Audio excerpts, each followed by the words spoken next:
ক্ষতি সেগুলোকে রিপেয়ার করে দাঁতের কোনো টুথ ফিলিং বা এগুলো করে এগুলো জিনিসটা ম্যানেজ করা যায়।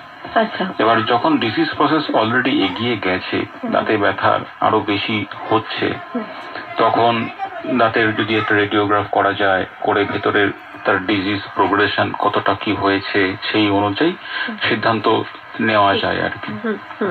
একেবারে একদম।